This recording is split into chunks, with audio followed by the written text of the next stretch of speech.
Sorry, Jenny. What are we supposed to be saying?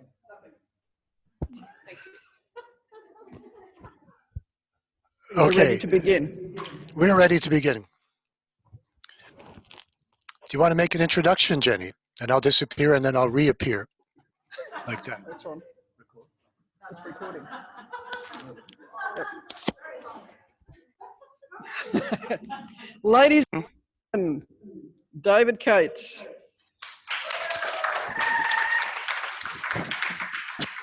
Oh, hello. Good morning. I say good morning because it's 5:30 in the morning in the Alps in Europe, but it's sometime like 5:30 in the afternoon where you are, right? Is this true? Hello? Sound? 3:30. 3:30. Okay, good. So before we get started with any content, there's two exercises I want to do. I understand that you're about to start teaching ATMs, and this work is about listening, about hearing, about the whole auditory sense, but it starts with the sound of the voice because the voice and listening develop at the same time in the child. They're simultaneous and inseparable. So I would like you to find a partner and go to some part of the room where you are relatively equidistant from the other people and teach a lesson that is 1 minute long, and just listen to the sound of your voice, and the other person will also listen to you, the quality of your talking. Okay, so it doesn't have to make sense. I just want you to talk out loud and experience yourself talking. And then then you will switch, so the other person will do the same, will speak for a bit, do a pretend ATM, and then there will be 2 music listening samples where you just stand in place and listen. So, and then we'll come back to the group. And by the way, when we come back to the group, let's kind of come back to a cluster if possible, not necessarily on your own mat. And then when it's mat time, everybody will go back to their own mat. Because when you're clustered, I can see you all at the same time. And right now, I can see only some of you. Okay, so a partner.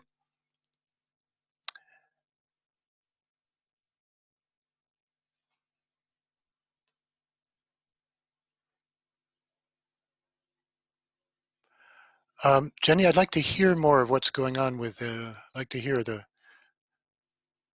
not going to happen?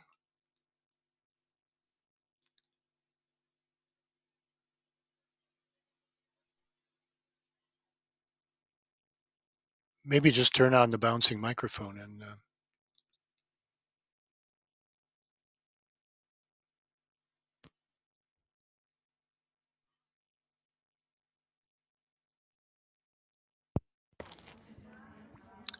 that's good. That's good.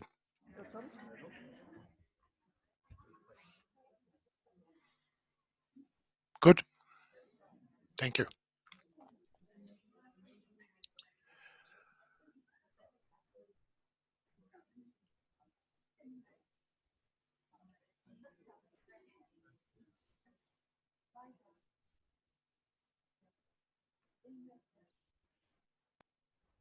Through this one. That's good. That's good. That's good.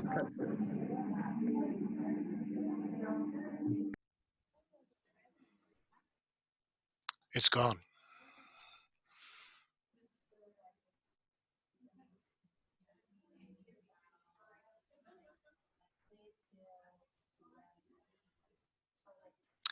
Okay, let's bring that first part to a slow stop. Now remember that content is not important here. It's to experience yourself as a sounding being. And then you switch positions. The other person is going to teach you and experience themselves, not so much, it's not about the content, it's just to listen to themselves, be aware of themselves as somebody who's talking. Okay.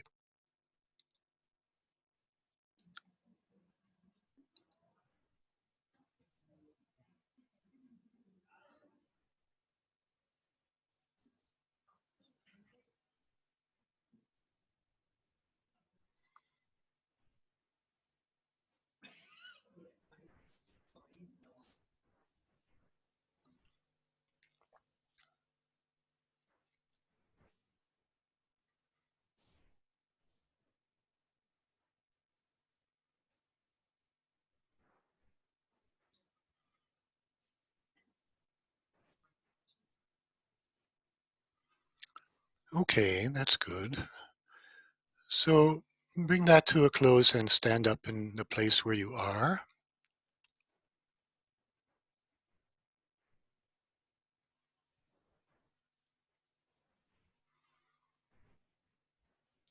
So this is about being aware of your voice as movement in your body. It's not about the content or understanding or comprehension. It's just about what this action of speaking is like for you.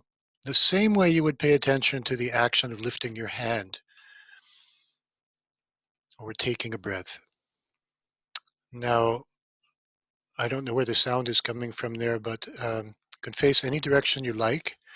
Um, but I'm going to play these sound samples a couple of times in the course of this class, and so you'll be in a relatively similar position each time you listen. So here is the first sound sample.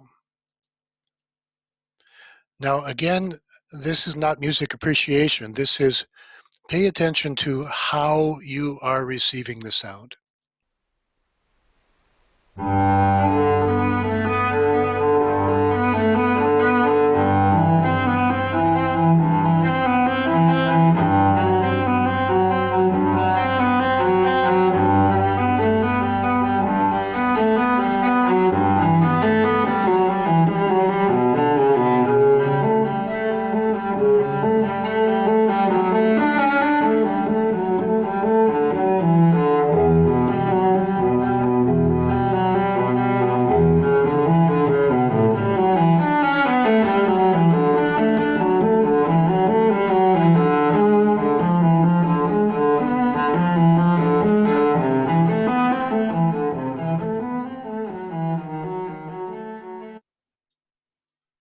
Okay, the instructions here are, where did you hear that? Was it inside of you? Was it outside of you? If it was inside of you, where was it? If it was outside of you, where was it? On what side of you, front or back, up and down?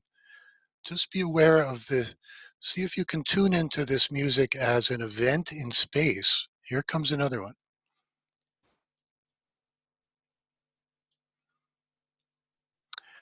By the way, an event in inner space and outer space.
Okay, those were reference moves.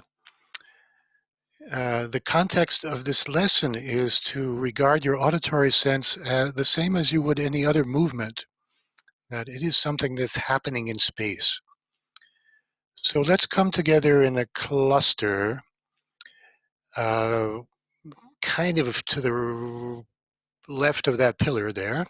So where somebody is standing up right now in a gray shirt, and that's kind of the center. So if you come all together and then the camera zooms in, I'll see you all. There's far more people coming in than I have imagined are in this room. And toward the front, if you could, toward the camera.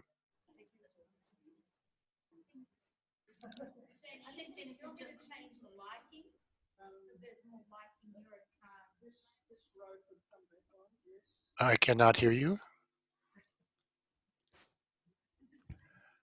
Good. Come closer to the camera if you would. If they come closer, you won't be able to see them. No, this is good. This is good. All right. Yeah, you could zoom in a little closer, but now I'm just curious about. That's great. Just curious about who you are and what you would like from this session, but just a very brief précis of where you are, because we only have a certain amount of time. But you tell me your name and what you would like, and if you have any particular concerns in this area, so I know where to go. So let's throw that bouncing microphone out there and have everybody get a shot at it. Hi. And if, Jenny, if you could just zoom in a little bit on the one that's talking, that's great.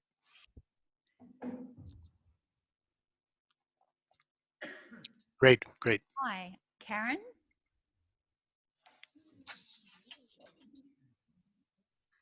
Hello. Hi. Can you hear me? I can. It's good. Okay.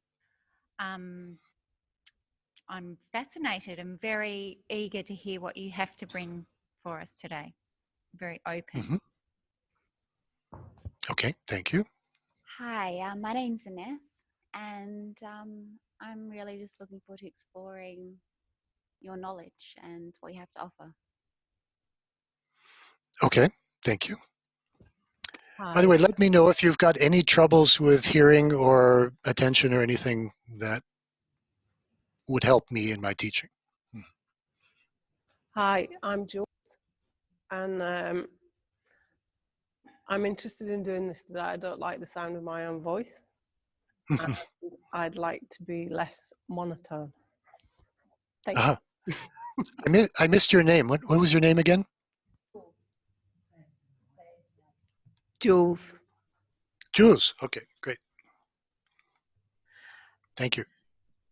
Hi, David. My name's Jane, and I'm open to whatever comes my way. But in regards to my hearing, I have noticed that my hearing has somewhat deteriorated in the last couple of years. One-on-one and small groups, I'm fine. However, in any sort of space where there's background noise, I really struggle with I suppose the articulation. I can't, and I'm often trying to sort of read the person as well, but I really struggle to get the nuances in language now. Okay, thank you. That's known in the trade as the cocktail party syndrome. Trying to hear one person in a cocktail party. Hi, David. So I'm Dale. I'm also interested. Hi, Dale again. I'm also interested in tone and sound as vibration. So I've been in ATMs where it seems that the facilitator is not present, and at other times where they are present, and the difference is quite profound. In the tone of the voice, it's like the tone is vibrating through my body. So I'm interested to learn more about what that is. Thank you. That's exactly our theme for today. That's exactly where we're going. So thanks for stating it so well.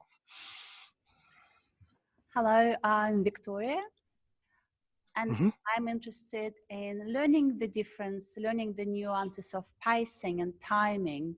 And there's a very fine line between keeping a class engaged and present and going too fast and getting them not being able to follow, or too slow and they all fall asleep. So just to get the sense of timing and how to bring the lesson across. Okay, thank you. Wonderful question. And I always feel complimented when my class falls asleep. At least they feel safe. So thank you. Hello, my name is Caroline. I'd like just say that I'm a classical musician, so I know that piece of Bach well. I'm interested in the quality of listening. I find with myself when I'm talking with people that I'm often forming my response halfway through what they're saying, jumping too early. I would also feel when I'm attempting to do awareness through movement as a teacher that it's hard for me to divide my attention around the class and really pick up what how everyone is reacting and moving, because I'm still a little focused on myself. Okay, thank you. Lovely question. Hello, David. I'm Jo. I think I would just like to agree with everyone else so far at the moment. Okay, agreement. Thank you. David, hi, it's Deb. I'm thinking about, we have a radio program here called the Conversation Hour, and where we have one interviewer and then and a respondent telling their story. And I'm fascinated as to how one voice over the radio can suck you in and have you following on their every word. And I wonder what makes that. That would be great to know. Wouldn't it be nice to teach an ATM with that quality so that everybody was tuned in? So great. Hi, David. My name's Judy, and I guess my question is really timing. I'm very cued into the response of other people, and to see people lying, not responding to what I'm saying, makes me feel like there's a vacuum somewhere. So I guess I would like to feel more confident delivering to people who are prone on the floor and have a better sense of the amount of time that's we should spend on things. Great, thank you. Hello, my name is Zena, and my interest would be in relaxing my throat so that my voice takes up more space. Great, thank you. Hi, my name is Kylie, and what am I interested in? I'm interested in, I guess, making my voice something that people want to listen to in a class so that they get more out of the class, and that it doesn't become like dominating or too soft or whatever, so that it's kind of, it's more the conduit to lesson rather than everything about lesson. Great, thank you. Hi, David. My name's Kim, and I didn't actually know exactly what this session was, but as I've been hearing what everyone's been talking about, my ears have pricked up, and I am interested in voice quality. But one challenge that I have, I speak to a lot of groups, and I've noticed that I strain my voice a lot. I'd like to be able to, I thought it was about projection, but perhaps it's about something else. And I end up, oh, is he still there? I end up, have we lost him? I'm still here where I am, but I may not be there where you are. So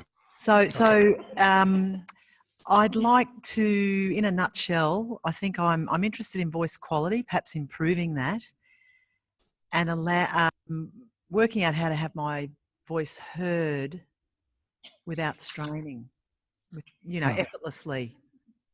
And yes, I did. My name's Kim. Hi. Okay. Does that make sense? Great. Of course it does. Of course it does. And we used to call it, in my training, we called this the assault on effortlessness. Yeah. Trying to do something without effort is an interesting project. Yeah. So thank you very much.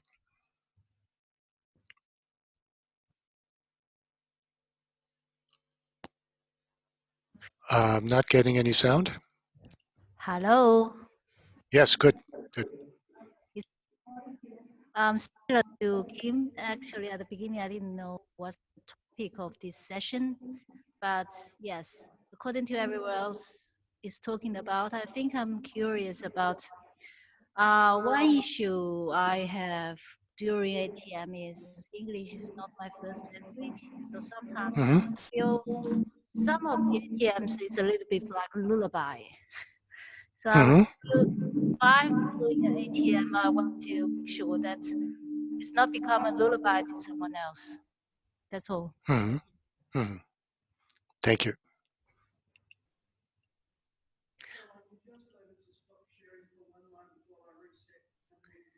David, it's Caroline here. Jenny wants to reset just for the moment. Can you stop sharing? Okay, stopping sharing. You can share again now. Okay. I'm Caroline. Hello, David. I'm really fascinated with the exercise that you just took us through, and I'd like to know more about being able to attend to my voice as I'm thinking about what I'm about to deliver and actually delivering it. So that's a real widening of my awareness into what's happening in my body as I'm talking and thinking at the same time and all that kind of stuff. So it's more globalizing awareness. So that thinking certainly gets in the way. And It does. All right, thank you.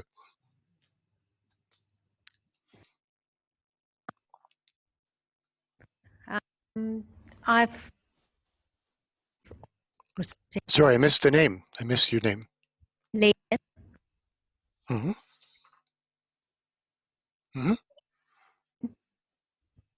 don't know. I'm speaking.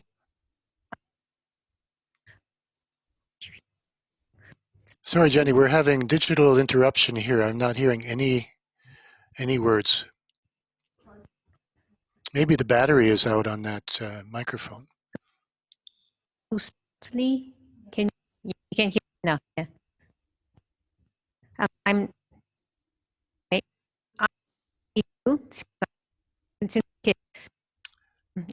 It's just coming out just every half a second. There's another blurt of sound, but there's no words coming through.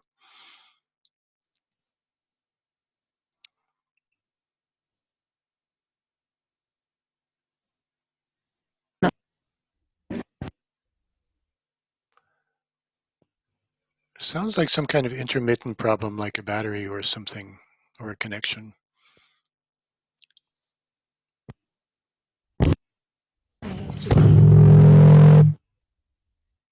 Whoa. All right, there we are again. We're back.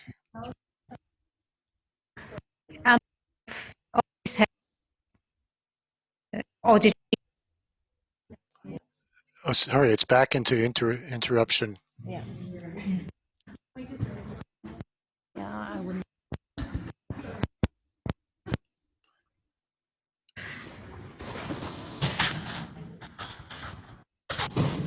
We think it might be an internet problem, David, but at the moment... Well, it's great. So it's working with was you, right? saying that she has an auditory processing problem and sometimes is coming...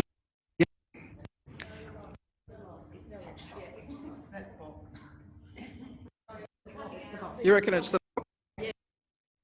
Okay. I think it's the box. I think it's the bouncing box.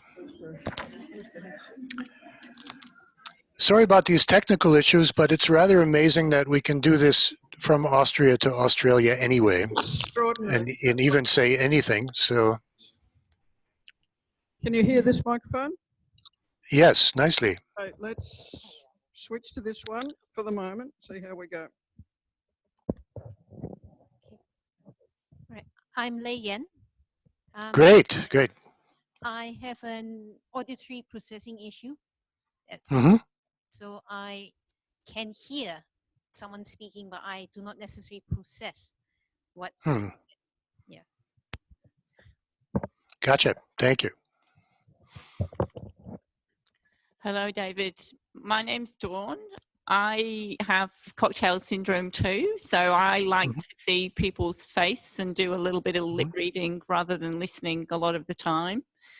So in terms of teaching classes, I think where to position myself relative to the class to get the best voice coverage is something that I need to keep in mind with other people that might have similar problems. Great, great, thank you. By the way, looking is part of listening. So, and whether you're aware of it or not, everybody is lip reading all the time. And you can test this by closing your eyes while somebody is talking and notice what you miss. But there's been a lot of research on this, and it's either more or less lip reading. And that's part of listening. Hi, David. My name is Chris. I'm a classical musician as well, and I've sung that chorale a million times. Wonderful. To death. I am a singer, so I'm used to making big noises in a space. So for me, it's about what do I do with my voice in terms of not sounding like I'm yelling at people if I'm giving an ATM. Okay. Great, thank you. Hi, David. My name's Helen. Mm-hmm. Let's see. Maybe I would like to be more confident talking and be able to be both aware of myself, the sound, and the others, and responding to them rather than switching between the two. Yes, that's the challenge. Hi, David. I'm Heidi. I'm interested in being able to utilize my voice to calm but not put people to sleep, keep their energy going. And I really like that activity we did at the start, in that I've never had that awareness of my different parts of my body were listening as well, and how I can engage in that process more. Great, thank you. Hello, David.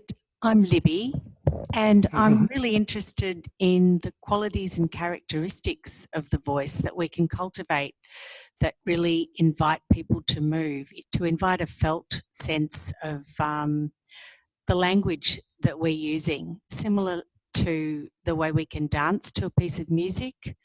What are the things that we can cultivate to help people really translate from our language and giving an ATM to really quality movement?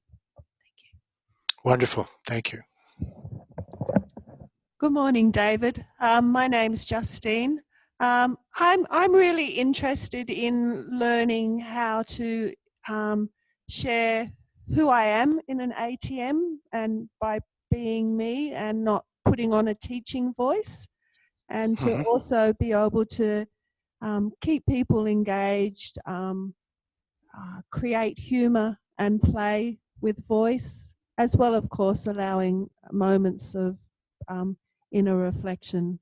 But yeah, having fun with voice and learning to use it so it keeps people interested. Thank you. Hi, David. My name's Danae. I'm interested in using my voice and encouraging engagement and play, but also, having done some group work, how to use it to maintain control of the group, but still keep that curiosity, so that's not authority or anything like that. Control without authority. Yes. Okay. Hi, David. My name is Melissa. I've got quite a soft voice, and so when I'm in an environment where there are people who are older and have not the same capacity of hearing that they used to have, they can't always hear what I'm saying.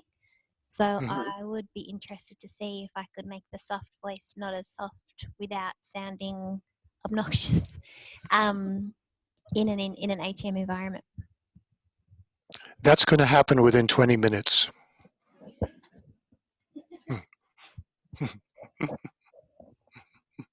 Hi, David. My name's Lavender Lily. I'm interested in listening and not listening, because there's a balance. I'm a performer, and when I do my stories, in order to actually hear myself, I often use a Zoom and a pair of cans to really hear what I'm saying. But then there's over-listening, to the point where you're thinking about it way too much. So there must be a balance point between those two. And so Yeah. I look for that. Great point. Because, you know, this morning I wasn't prepared, but I felt like I switched into my intuitiveness and produced an environment that was helpful. And then other times I'm thinking about it too much. So let's play and see, hey? So an important thing about using headphones is that they separate your ears from the rest of your body, and you over-listen immediately by using headphones. So there are, using headphones is something that has never happened in human history until the last 50 years or so, that people actually separate their ears from the rest of their body.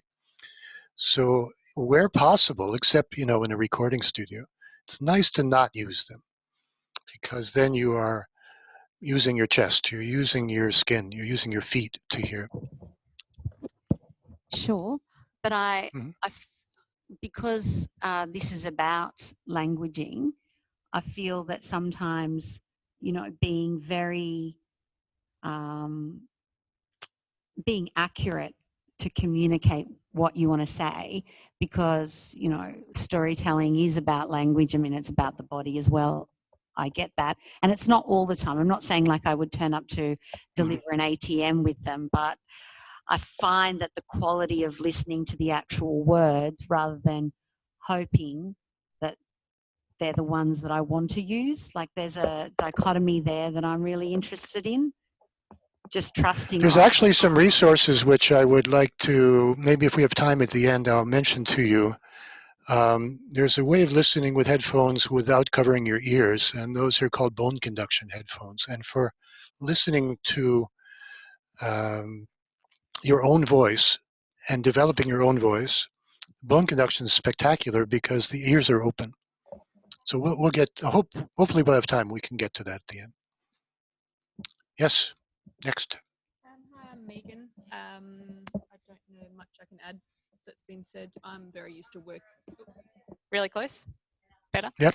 I'm used to working with people one-on-one, and that's my comfort zone. So teaching to a larger class is not something I necessarily enjoy, and I'm not sure about, and I'm sure that comes across in my voice sometimes. So that would be my interest in just, growing that confidence and being able to work with a group. Okay, great. Thank you.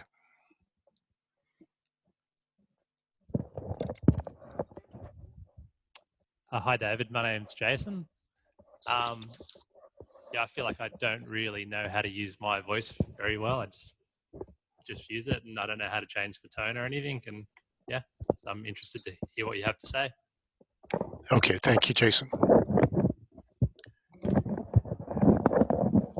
Hi, David. It's Karen here. And I'm often very nervous, and then I lose the tone in my voice. And it's very like one tone. I do the ATM sometimes. I would learn to do that better or get more out of it. Thank you. Okay.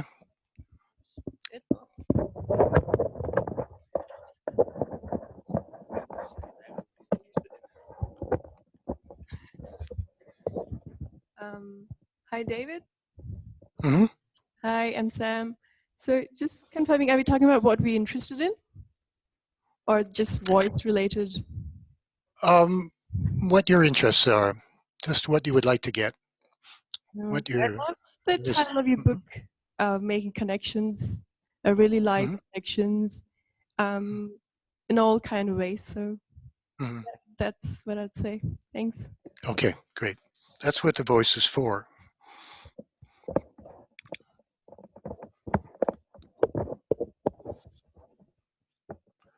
Is that everybody? Okay, so I'd like to talk briefly about what I'm going to do, and then we'll dive in. Thank you. So what we're doing today is just an introduction. It's just the very the very top of a very deep field. So But the whole work concerns the auditory sense and using it in a somatic way, exploring it in a somatic way with the tools which we've been developing. And the work is based on the Feldenkrais method, but also on being a musician for many years and being a music therapist and many other aspects of study. What interests me in particular is that this field, the auditory sense, is not something that Feldenkrais spent much time with. He wrote one very small article, and to my understanding, he really didn't quite get the fact that the voice is part of movement. We've developed this method based on the way children learn in their first years, and children are not quiet when they move. If you've ever been a child, or you've had a child, or you've taken care of a child, or even shared a park with a child, you know that children are not quiet when they're having fun. And they're learning best when they're having fun. So we're missing something in a Feldenkrais class when we recapitulate these movements in total silence. In other words, we are splitting our voice off from our body. And then 20 or 30 or 40 years later, we're thinking, where's my voice? How do I find my voice again? The voice is an integral part of movement, and it actually is movement. And so we've separated it until it's become a kind of abstraction. So to repeat, we learn to walk and talk at the same time. We don't learn to walk without learning to talk, and we don't learn to talk without walking. If you don't walk, your talking will be compromised also. It's one person that's learning both those things, and it's one brain. But there is something that happens to us. Maybe it starts in kindergarten, maybe it starts earlier. It starts with children should be seen and not heard. It starts with maybe parents getting impatient with all the sound and not wanting so much sound from you. At some point, we learn to can it. We learn to not use our voices. So going in the other direction, the voice is the key to opening up the body to listening. So if your mother or your father didn't talk to you, you will not learn how to talk, and you will not learn how to listen. If your caregiver does not listen to your voice, you will not develop much of a voice. These things happen at the same time. The good news is, as with every other part of movement, we can go back, recapitulate, relearn, unlearn, and recover what we've missed. So I'd first like to make sure that the difference is clear between hearing and listening. Hearing is a sense. Listening is what you do. Listening is a funny kind of activity. It's active and passive at the same time in the way that an antenna is listening. That is to say, it's plugged in, but it's not going out and grabbing anything, but it's awake and it's receiving everything. So listening would be to receive without grabbing. That's not listening. But also not to reject anything. In this sense, you could say that listening is to hearing what looking is to seeing. So if you take a drawing course and you study looking at objects, the funny thing is that your vision will improve. This is not working with the eyes, though. It's working with the quality of your attention. Another way of looking at this is that hearing is the hardware, which is pre-installed, and it's functioning after 4.5 months before you're born. Your inner ear is fully formed. It doesn't get any bigger from that moment. So you're hearing 4.5 months before birth. Listening is developing through your whole life. Listening is the way you use your attention, the way you distribute your attention, your awareness. Is that clear? So, by the way, if I ask a silly question like, is that clear? The only way I'm going to know that it is for you is if you do thumbs up or thumbs down, meaning, I have no idea what you're talking about, David. Could you explain that again? So is this difference between listening and hearing fairly clear? Yes, no? Yes? Okay, great, thank you. So again, hearing is sensing, and you can't stop it. Oops. That's on my end. You cannot stop hearing, but you can change the way you listen. The science is kind of catching up with this work, and since about 2014 until now, there's been quite a bit of good science that is demonstrating that we have not one sense of hearing, but actually two senses of hearing. And one of these senses of hearing is connected to your vestibular system. That is, it has to do with locating you in space. And since vibrations are movement in space, it's become clear that the sense of hearing evolved out of locating ourselves in space, knowing where is up and down, left and right, forward and back, and so forth. So imagine a spider. A spider does not have any ears. But if you walk into a room where a spider, and I understand in Australia you have some very impressive spiders, if a spider is sitting in the middle of its web, it has built itself an antenna, and it's living in the center of that web. And the web is naturally bouncing with every very small movement in the air, including voice. So when you talk, the spider knows you're talking. It doesn't know what you're saying, but it knows that there's somebody talking. Spiders also have hairy legs, and the movement of those hairs conveys to the spider a sense of its acoustical environment. There are many creatures that do not have ears that are aware of acoustical movement. Like plants, for example, are influenced by the kind of things that they hear. Fish, some fish have actual mating calls and can hear, naturally, they can hear you when you're driving around and with your motor running. The fish know that you're there.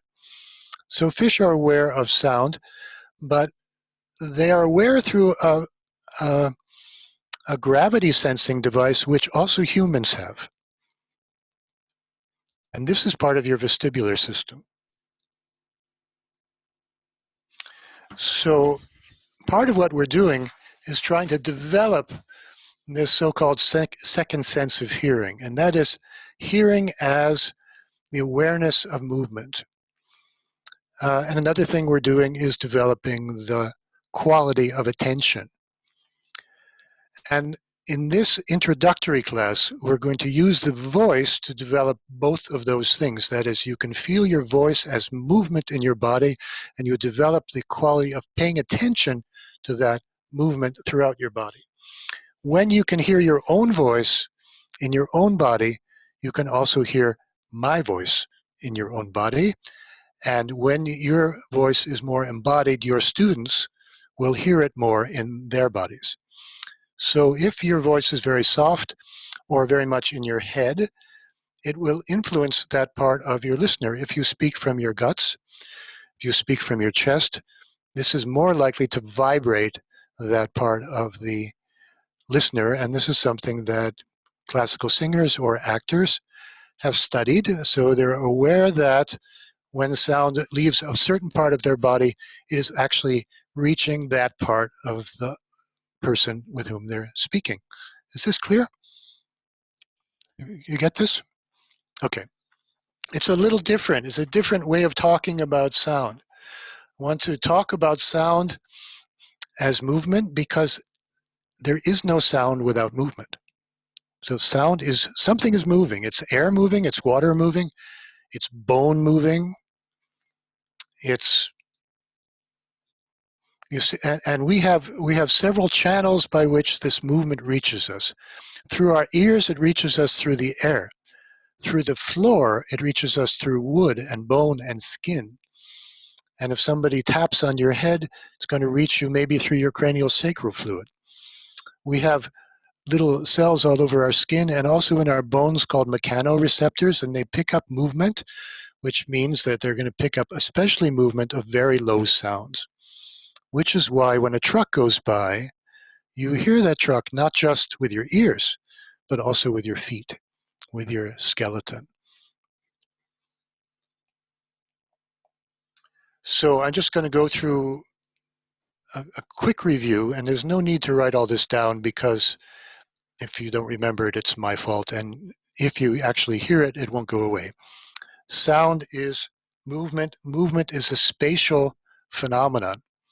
Like everything else we do in this method, sound is a spatial phenomenon, and therefore developing your spatial awareness will improve your listening and your movement.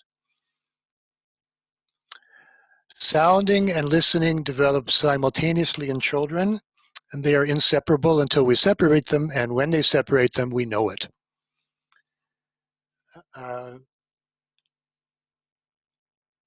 If there's no movement, we don't hear anything. If your voice does not move your body, you are less audible. So it's time to take a 1 minute break, water in, water out, and then we'll go to the mats and we'll start with a scan. After the scan, there'll be a kind of auditory ATM lesson, and then we'll come together again at the end and discuss. So a little break and reorganize. How are we doing so far, Jenny, on a technical level? I think we have it more or less under control. Okay. Thank you.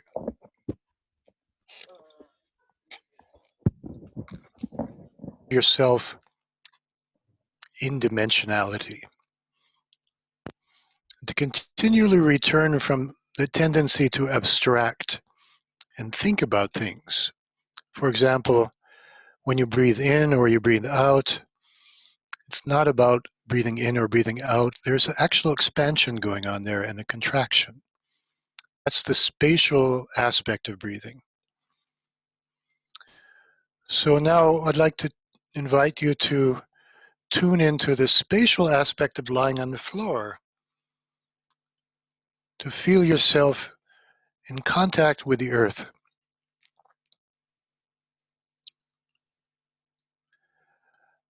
Not only in contact with the earth, but as part of it.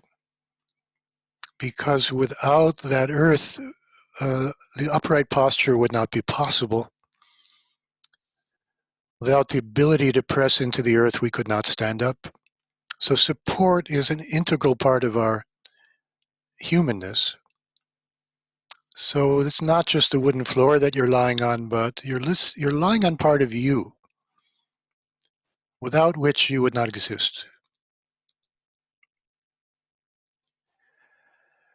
And more we need people who know that they're part of the earth and can speak for the earth, because the earth is relatively mute in terms of human language, but if you are really part of it, then you will speak for it. So allow your skeleton to feel its oneness with the earth and to sink into it, to feel the distribution of your weight and to let go of that weight, to notice where you are making more of an impression on the earth, and also where the earth is making more of an impression on you, and where you're not really touching, and other places where you're kind of softly touching. In other words, how is your weight distributed?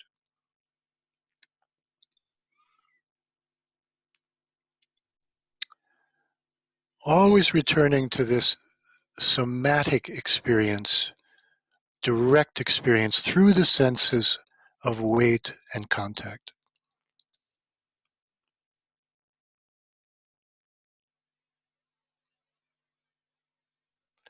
And it's through the experience of weight and contact that the weight and contact of your words will become palpable, that sound will reach you.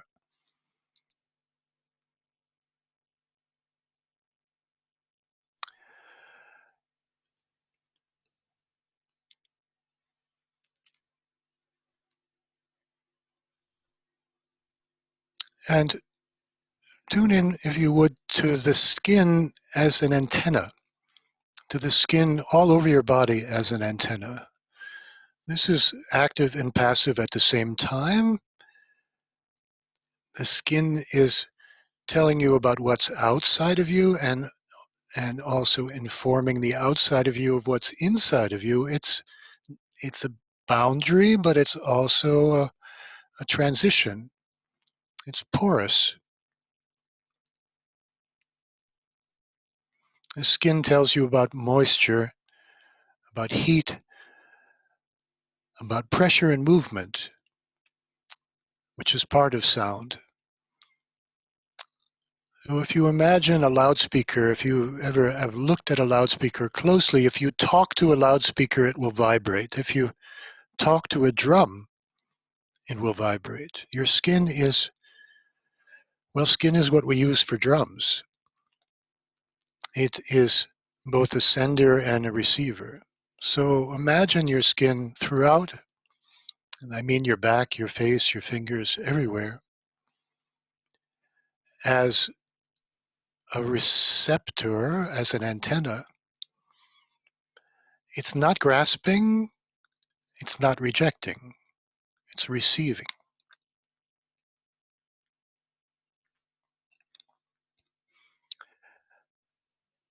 And endeavor to be present in both of these levels of consciousness at the same time. That is the consciousness of support and contact with the floor, and the awareness of the skin as an antenna.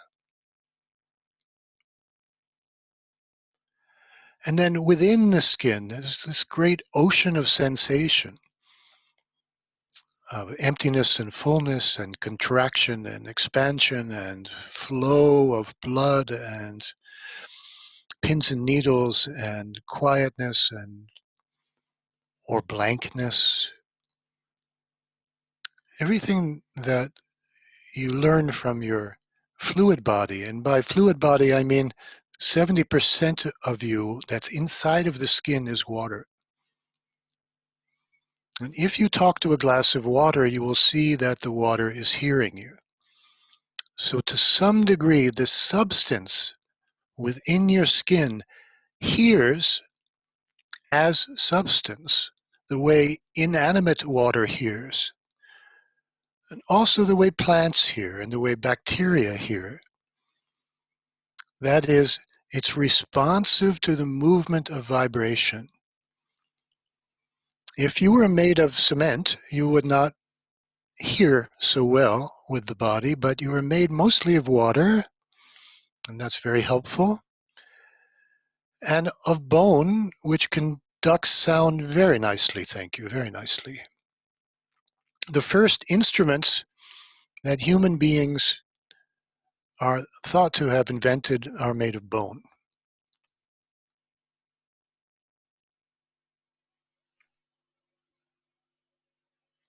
So tune into your liquid self, the inner ocean, as if waves could appear in you, in this inner space, as if waves could appear. Now, there are waves that you feel already, such as the wave movement of the breath, of the blood circulation. Some people can feel craniosacral pulsing. Some, if you studied traditional Chinese medicine, you can feel any number of pulses.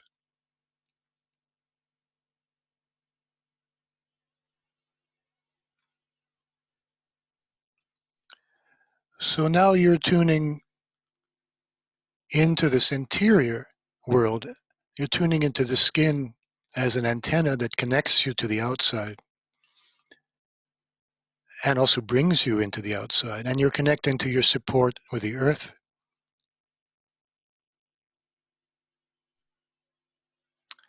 And now notice, if you would, the breath as movement. That is, the breath as a three-dimensional event, an event in space that involves expansion and contraction.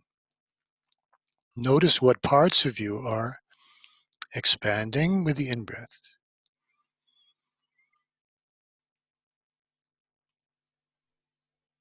How much chest, how much belly, how much ribs.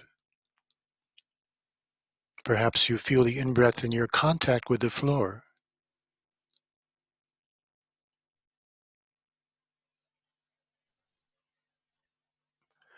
Perhaps you feel the in-breath as an expansion lengthwise. That is, as Feldenkrais once said, with the in-breath as if somebody behind you were pulling your hair a little bit while you breathed in, as if your spine would lengthen just millimeters, half a millimeter, not through any muscular work, but because the in-breath is an invitation to expand, as if between every two vertebrae there were more availability, more room on the in-breath, that your cervical spine would have more room, that your thoracic spine, your lumbar spine would have more room with the in-breath. So imagine with the in-breath that you are available to lengthen.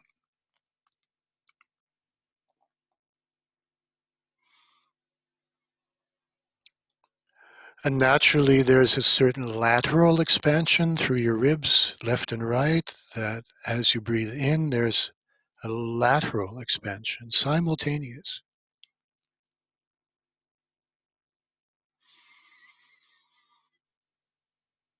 And probably an expansion forward and back, such that your breastbone distances itself from your spine with the in-breath. And all of these three dimensions, and every combination of them, is happening with the in-breath, and happening in the other direction with the out-breath.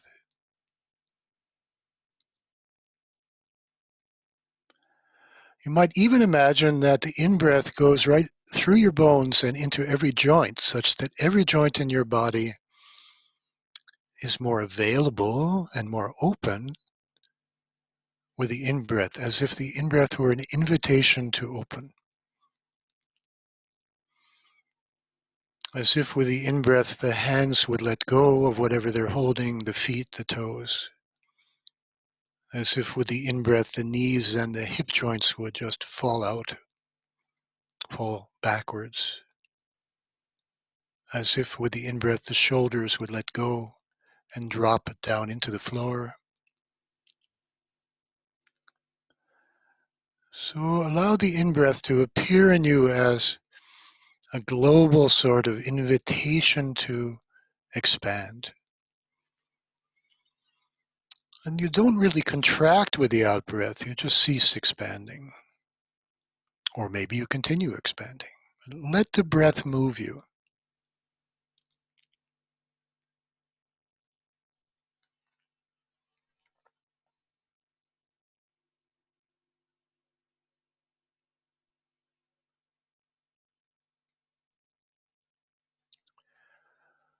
So try to, in a global way, pull all of these levels together so you exist in the expansion with the breath, that you exist in the skin as an antenna, that you exist in your contact with the floor. You exist in the fluid body. You are present for all of these things.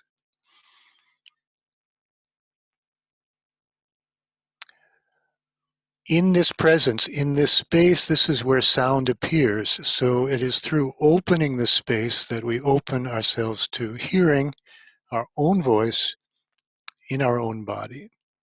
And if you would now, on the out breath, let a little tone come out, a little sound. As you breathe out, you make a sound. It does not need to be musical.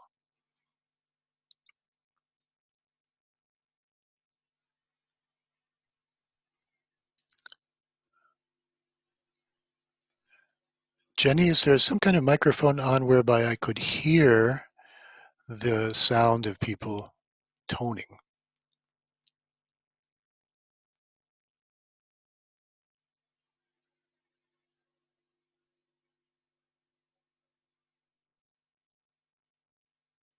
So on the out breath, you make a sound.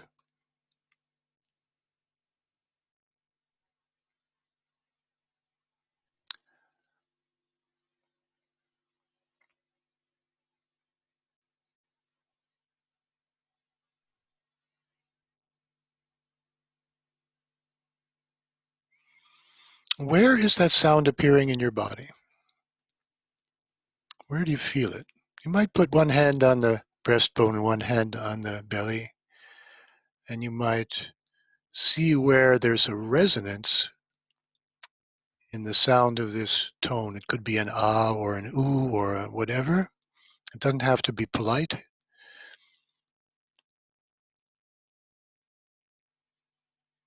Jenny, if you could turn on some kind of ambient microphone, or maybe that headset mic. I just need to hear a little bit. Perhaps the headset mic would be better.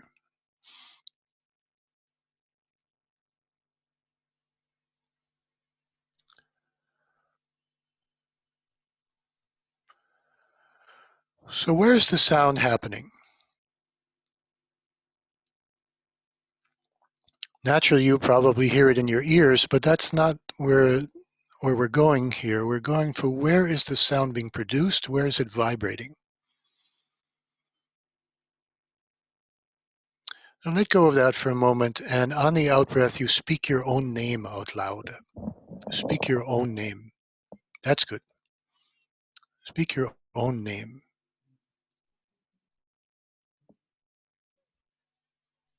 See where your name lives in your body.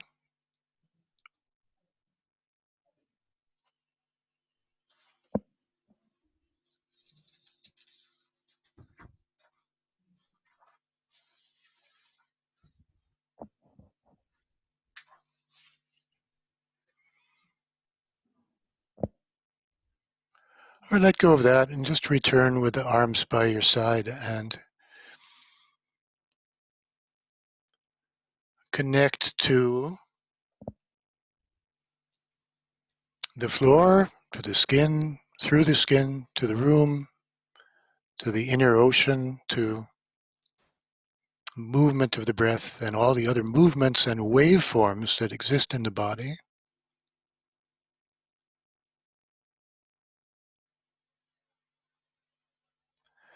Let's try a few vowels. Let's try toning on the sound of E and see where E shows up in you. You just say E. Where does that rock you? Where does that move you when you say E?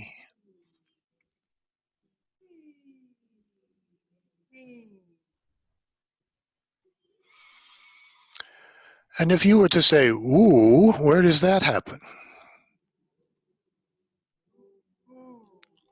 Where is ooh?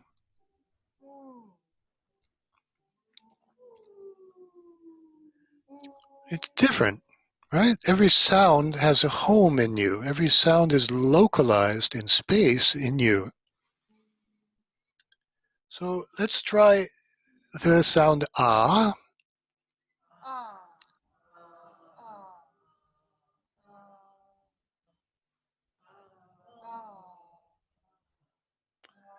And try going from ooh to e to ah to ooh and see what happens inside of you.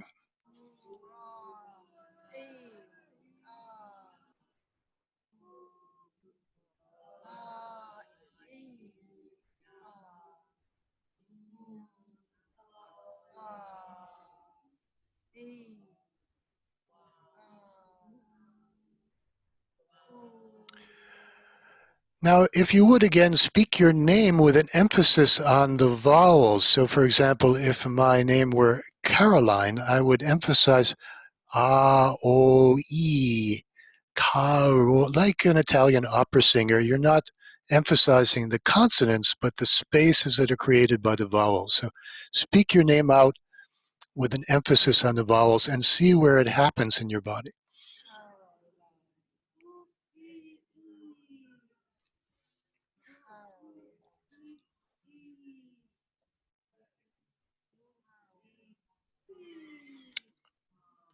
You see that name is in some way destiny because name has a particular movement effect on your body and your muscle tone and hence on your character.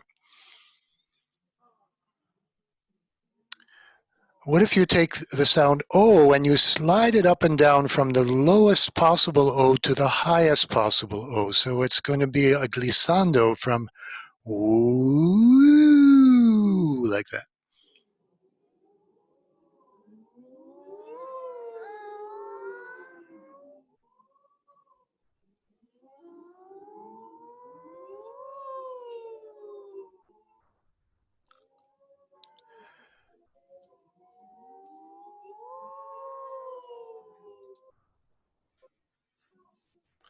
So you are a musical instrument.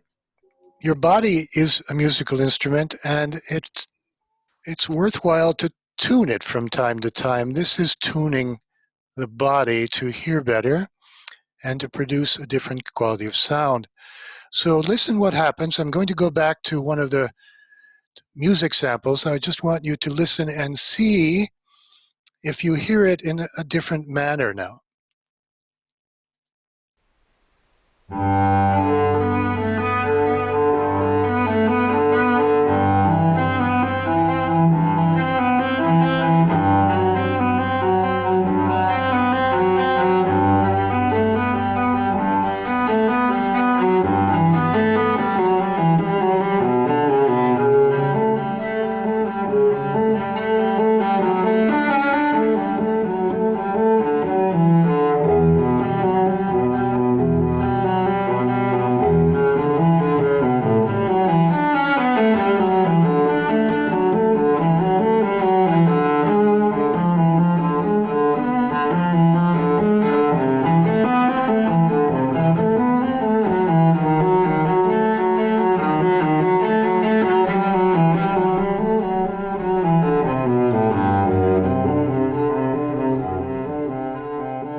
So to what extent was that experience different from the previous experience of that Bach cello suite?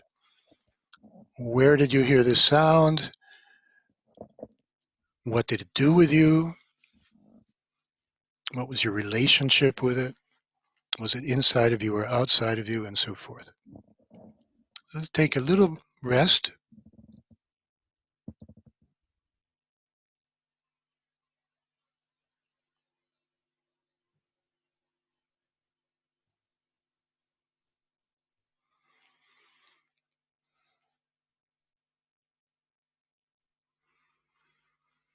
And on an out breath, just make a sound. Just make a sound. And compare that sound to the first sound that you made. What's the difference between this sound and the first one that you made? Does it live differently inside of you?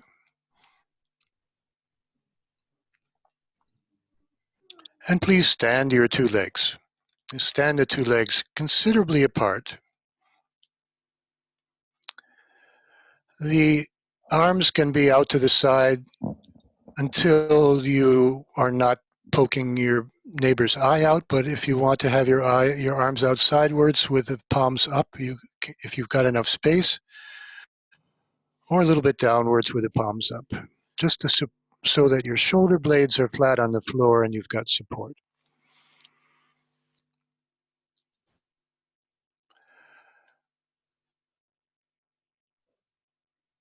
And I don't need to remind you of that basic attitude with the Feldenkrais instruction. So if I suggest that you were to let your right knee fall inward, you would of course do that very slowly and then repeat it and not go any further than is easy and not use a lot of work to do it. So keep the feet relatively wide, the knees are above the feet, and the right knee goes toward the floor between the 2 feet, while the left leg stands relatively upright.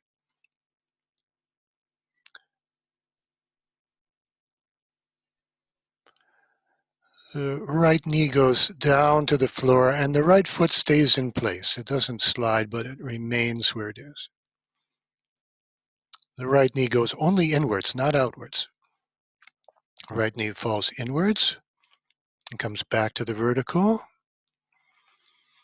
and goes down again to the inside.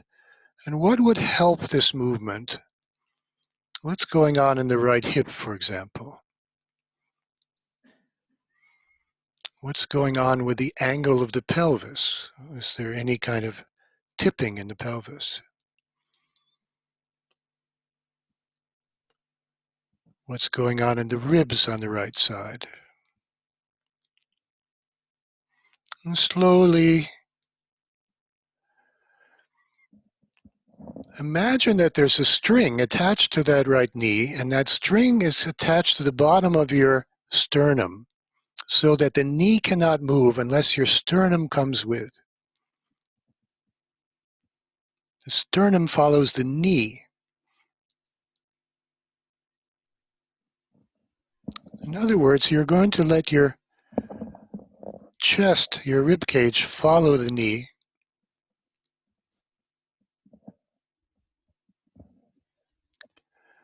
And your belly will follow the knee. How is that going to work?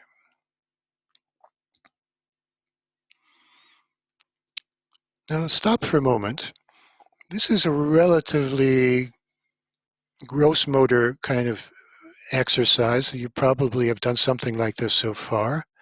It's part of learning how to walk.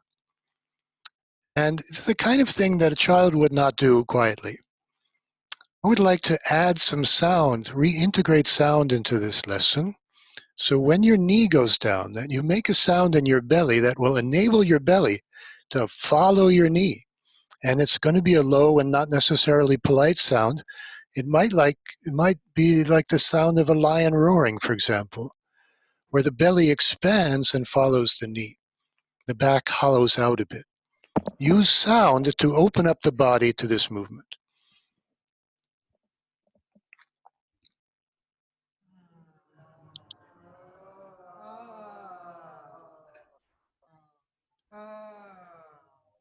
And this does involve opening the mouth.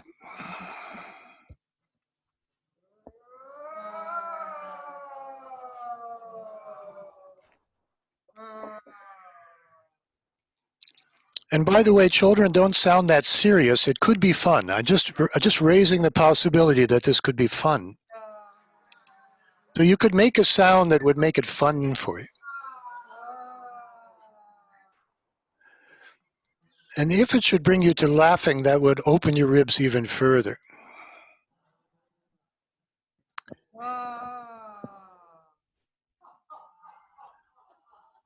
Excellent. So please don't hold back from being silly on this, and feel that string between the breastbone and the knee. If your knee is bumping into the other leg, you need to separate the legs a little bit. If your knee is hitting the other leg, you want to widen the feet. Widen the feet. Jenny, could you check that if they're kind of crashing one leg into the other, they could separate the feet a little bit?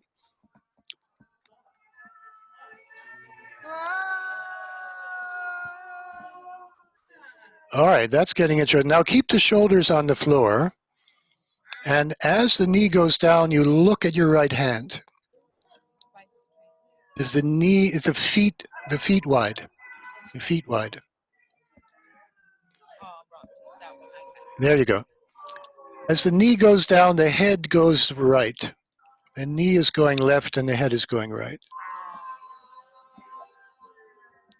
But only lifting the right hip. The left hip remains on the floor.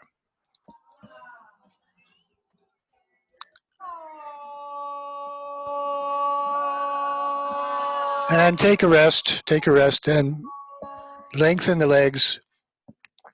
Which leg is longer?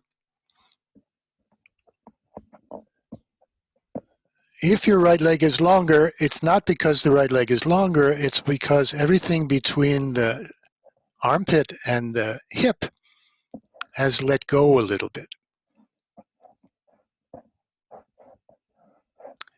And we're using sound to do that.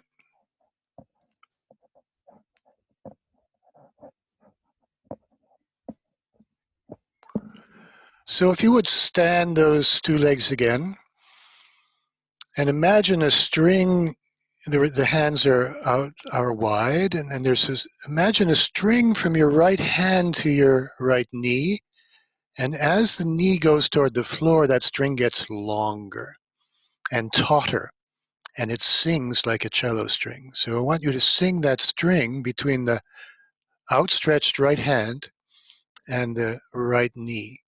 As the knee goes down, you sing between the knee, through the hip, through the ribs. That's it. You're looking to the right. The leg remains standing. The knee is going toward the floor on the inside. Knee is going inwards toward the floor. And you're looking to the right.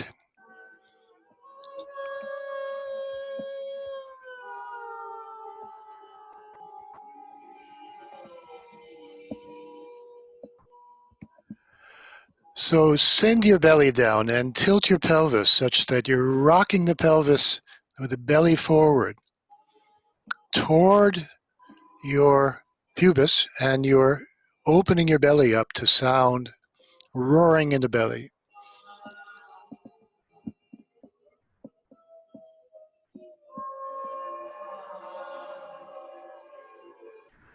Now stop for a moment, and just one time without singing, just bring the knee down and see how it's different from where you started.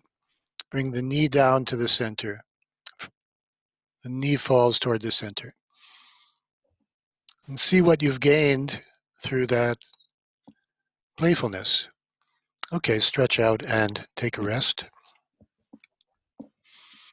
Now compare the left side and the right side.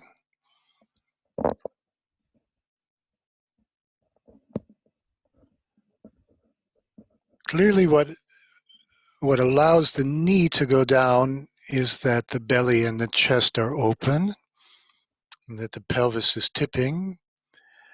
And this is also opening the lower body to resonance. So at this point, if you could just make a sound and see where that sound is.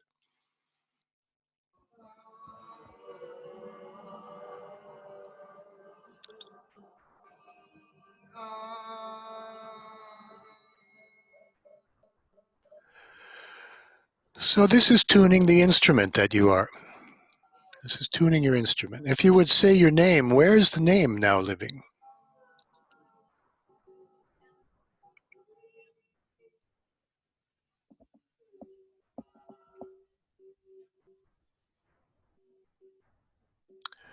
And stand your legs again.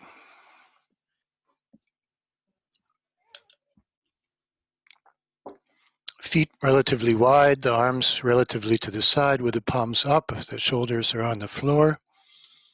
And the left knee goes down toward the right. And as it does so, your head is turning to the left, keeping the shoulders on the floor while the right knee remains upright. And feel that space between your left armpit and your left hip. And what can you do with your voice to open that up?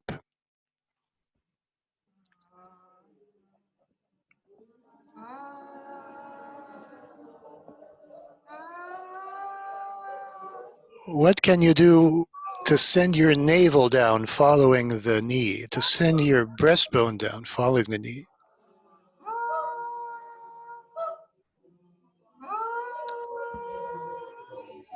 And keep the arms and the shoulders on the floor.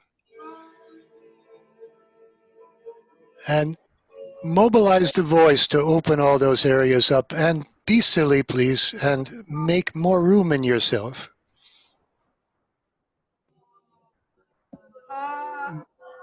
Be a child.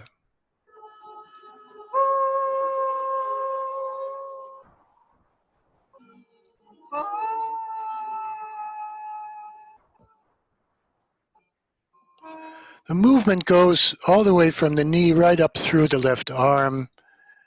Even if you were to, you could even stretch the left arm out to the side while the knee goes down to the right and make even more tension for that cello string between the left hand and the left knee, and sing that string.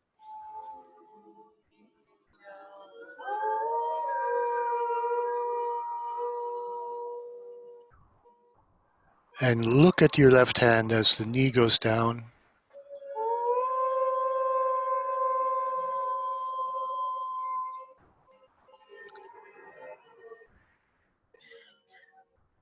And now one time the right knee and one time the left knee.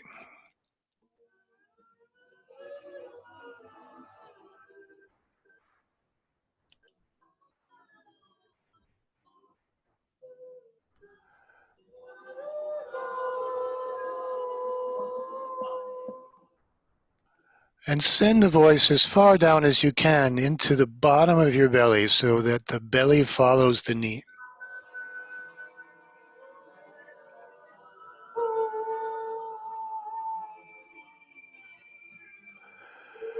And take a rest. Take a rest. Take a rest, and as soon as you're in the resting position, you make a sound and you see, where is that sound? Where is that sound?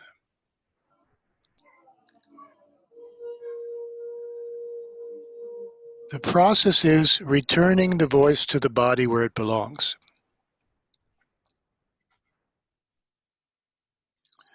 Lovely. And how are you closer to the floor now? And where are you closer to the floor? So not only does uniting the voice with movement change the voice, but it changes the muscle tone so that you can reorganize yourself. It is an integral part of movement. We lose something by separating it from movement.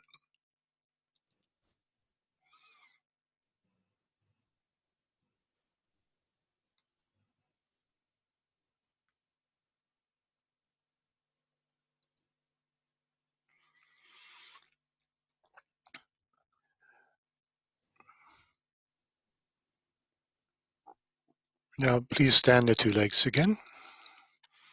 Only the feet a little closer to the center and the right knee over the left knee so that the knees are nestled into each other. And the arms are relatively to the side with the palms up. And you are bringing now both knees slowly in a spiral movement, down to the right.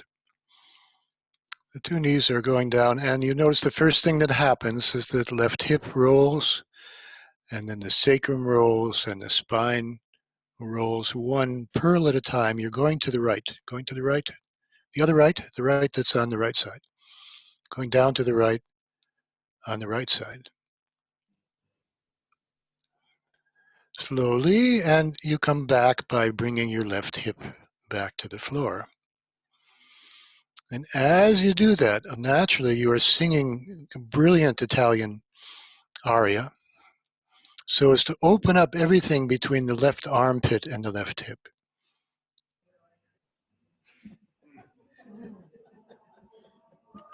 Or it doesn't have to be Italian.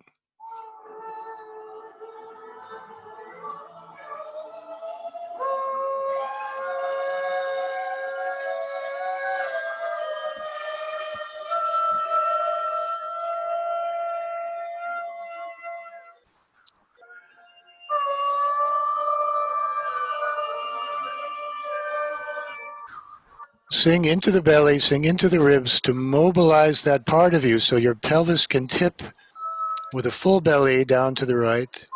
Send your sternum down with the knees, the sternum with the knees, and then remain on the right. Remain on the right side. Once you get down there on the right, you remain there with the legs on the right side. Remain on with the legs on the right and make a circle.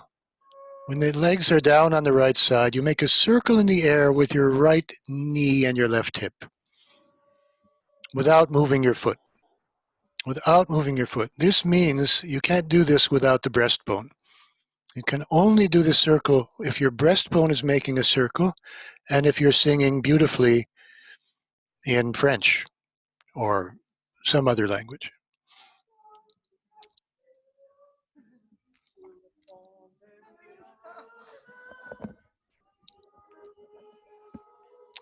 And then you make the circle in the other direction, and you sing backwards.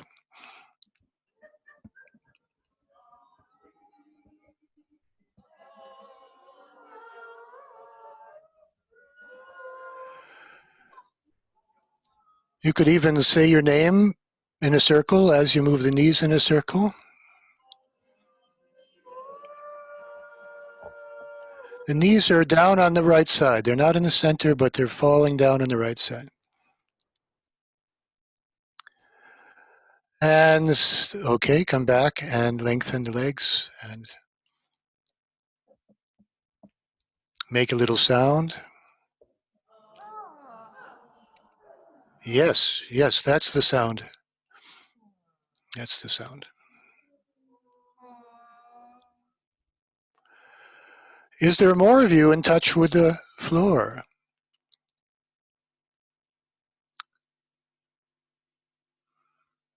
What is your sense of the movement of the breath now?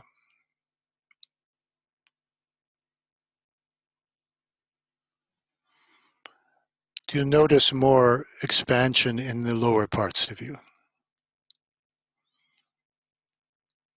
Do you notice a movement where you're in contact with the floor and the ribs?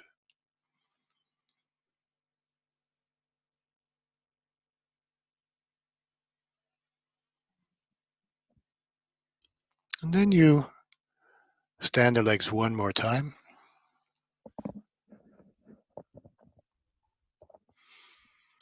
And put the left leg over the right leg, so the right foot is more in the middle and the left leg is over it. And with the arms relatively out to the side, the palms up, the shoulders back, you let your knees go down to the left as you look to the right, and you sing them down. Sing them down.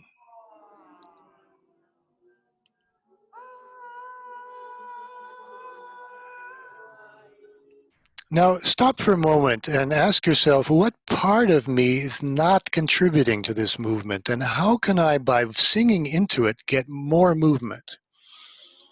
For example, in the ribs, in the chest, in the belly.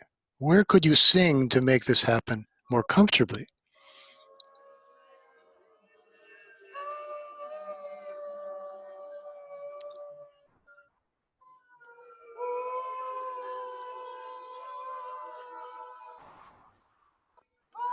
And then leave the legs on the left side. Leave the legs on the left. And make a circle with your right hip and your left knee, keeping the foot flat on the floor. Keeping the foot flat on the floor. And make the circle with your chest in order to do this. The legs are down to the left. The circle is happening in the chest in order to make this possible, so that your pelvis can rock. There needs to be some lengthening in the thoracic in order for this to happen. And you can make that lengthening happen by roaring with your voice, or even singing Wagner, although I don't recommend it.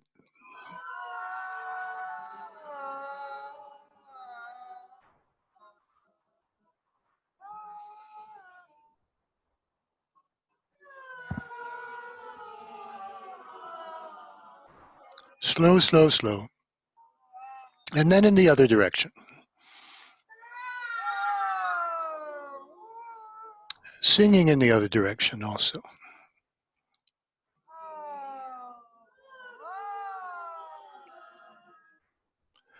Magnificent. And return to the rest. The rest.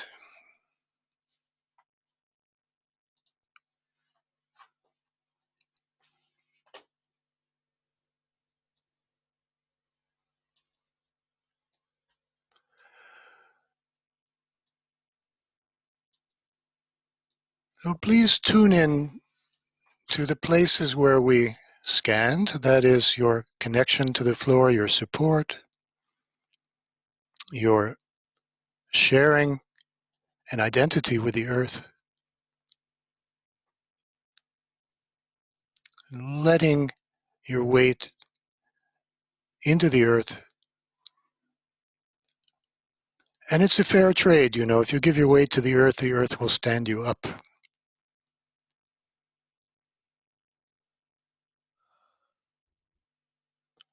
Feel the skin throughout as an antenna, as a gateway to the outside and a gateway to the inside. Pressure, texture, temperature, movement.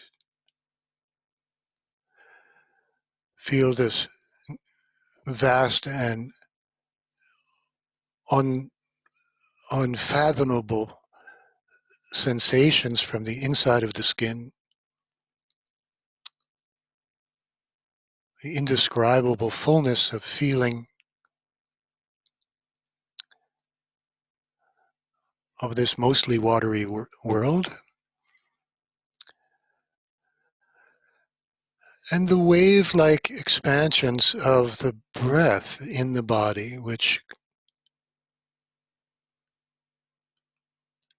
the breath has a frequency. The breath is a waveform.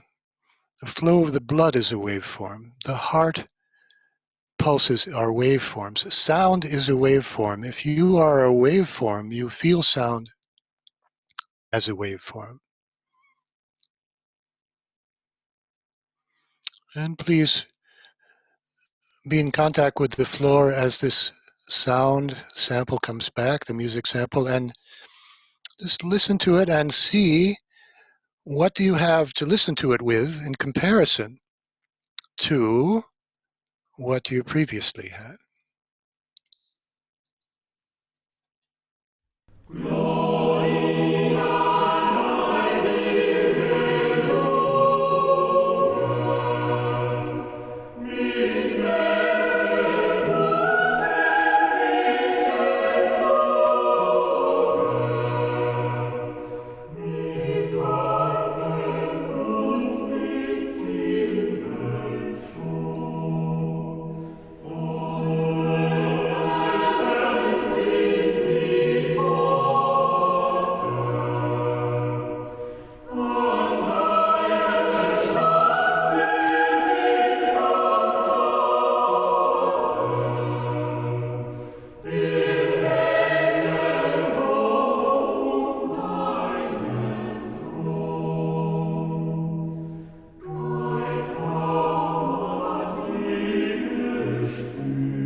So take a moment to just peer inside and compare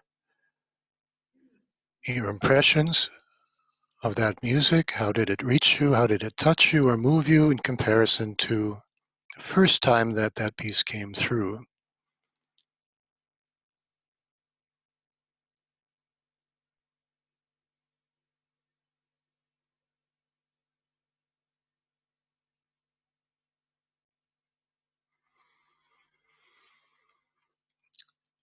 And you might take that same quality of listening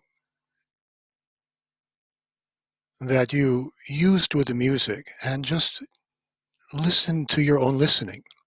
If you can imagine to open yourself up in a global fashion to just be hearing, listening with all the senses, and I don't mean just the acoustic senses, but all the aspects of sensing, to be in a listening mode.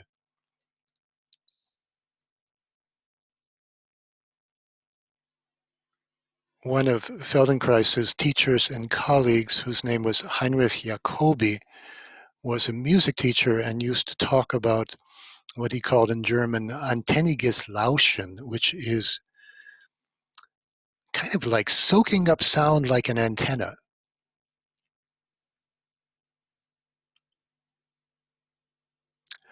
But in this case, just being in an antenna-like condition that your awareness is like an antenna, inwardly and outwardly.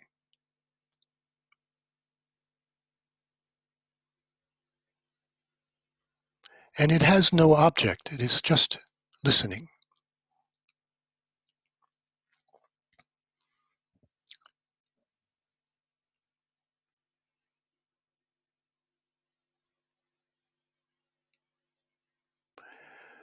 So this work has 4 applications. The first application is to be able to listen to yourself at greater depth and greater honesty.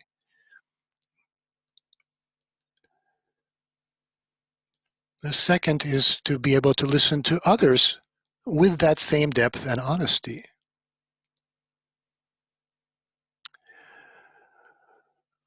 The third is to listen to nature, to enter nature with this quality of listening, and you can be sure that nature is listening this way and not the other way, because nature doesn't tend to listen for comprehension, but is listening for resonance and vibration.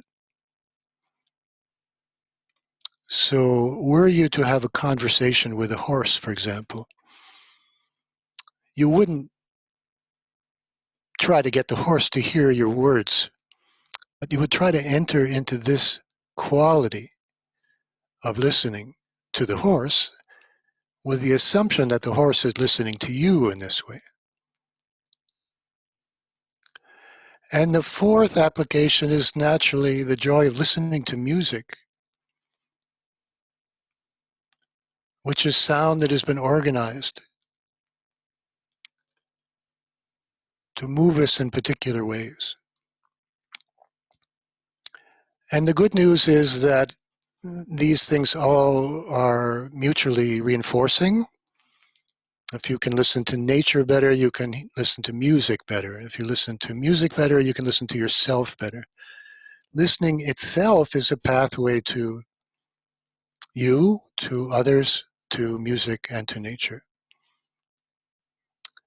And where we get in trouble is from not listening to nature and not listening to ourselves. And if you can't hear yourself, you can't really listen to anyone else. And you can use music as a gateway to these other experiences. So I would ask you to slowly roll to one side, whichever side, and come into sitting slowly, without letting go of the experience of the breath, without losing the experience of the skin and the contact with the floor. Without abandoning yourself, you come into sitting.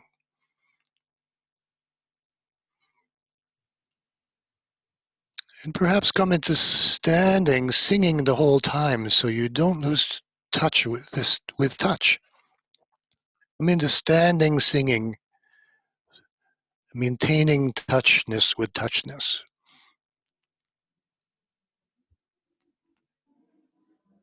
Toning all the way.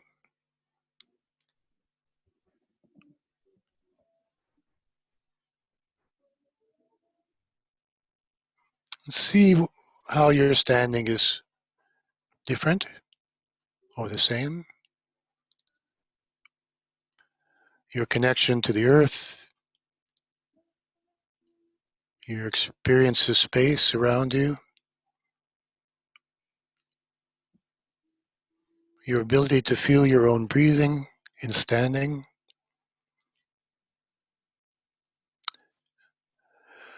And please find your partner and go stand in front of your partner without saying anything.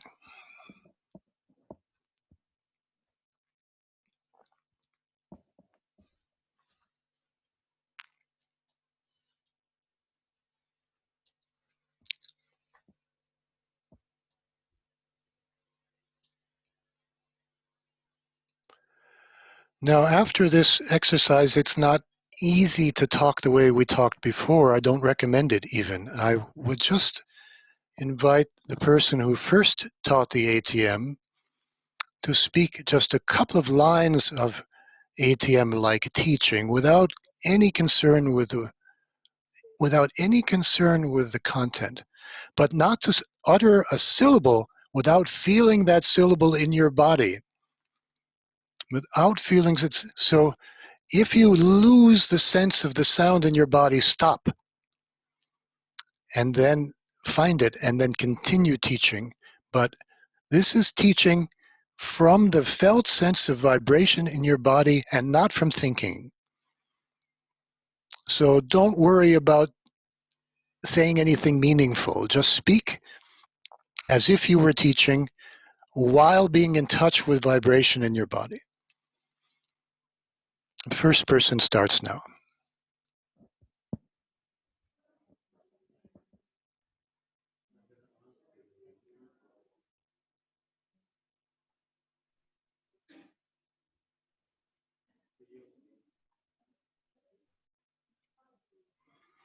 And you be your own monitor. If you feel you've lost that in touchness, then stop and go back and speak so that you can feel your voice in you.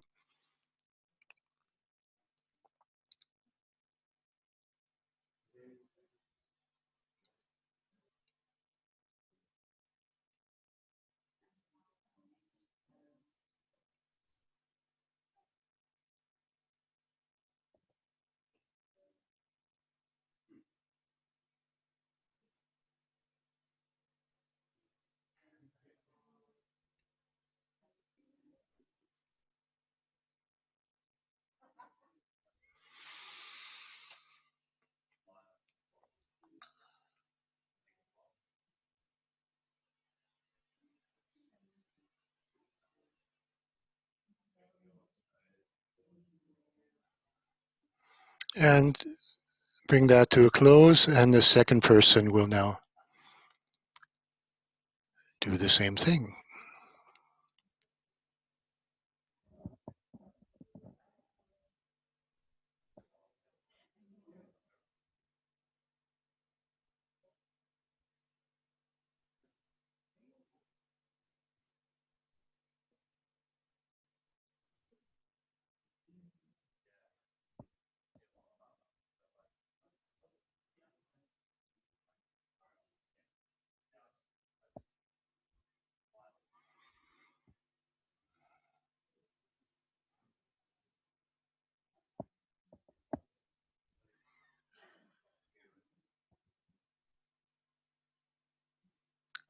So sound is a movement of which you are conscious. It's a movement you are making. And bring that to a close, and let's come and sit in the little cluster, all in the center, around the lady in the purple dress, and then I can see all of you. There's a lady in a purple dress who's facing somebody with a burgundy shirt, and if you could all sit right where she's standing, there.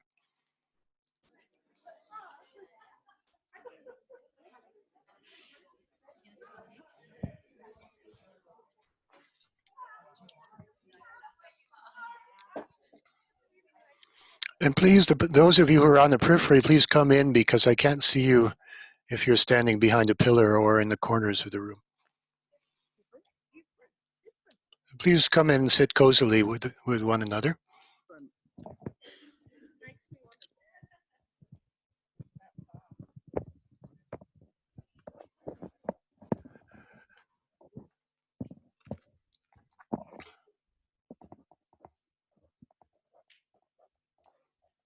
The more central you can sit, the better, the better. Jenny is right in the middle. This is great.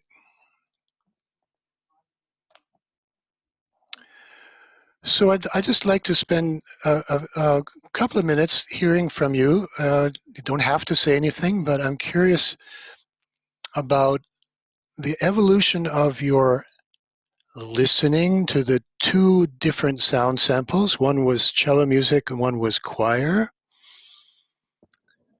And to your experience of change in the use of your voice in speaking.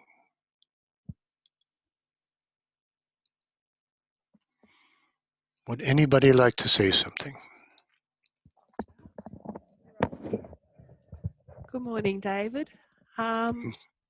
In regards to the two musical pieces, when I first heard the Bach piece, it really just entered my chest area and it resonated around there.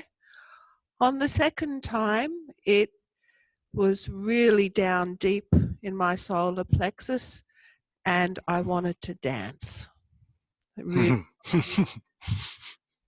on the first piece of the choir music, it was radiating in my head and it was just zooming out into the heavens. But the second time I listened to it, I actually, this sounds a bit weird, I started listening with my feet and it moved all the way up through my body and out through my head and down through my hands until my hands were actually tingling. And then it went into the heavens, as that piece of music takes me to anyway. But that was a really all-body listening experience. I've fallen in love with my voice without it's opened a whole musicality that I wasn't aware of before. So this is naturally of great use to you because if you're entering a profession where your voice is your one of your primary tools, then it's your instrument. Thank you. Okay. Heidi said my voice completely changed. I'm not sure. But the second one,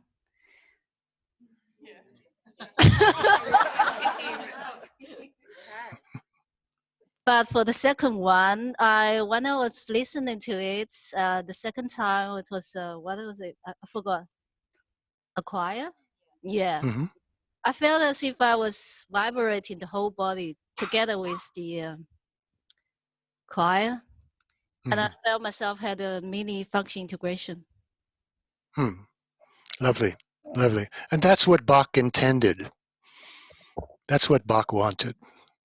Imagine what Bach went through when he was writing these things. Not weird at all. I'm sure he was feeling it through his feet and into the heavens also. Anybody else like to share how their experience of their voice changed? And this includes your experience of the other person's voice.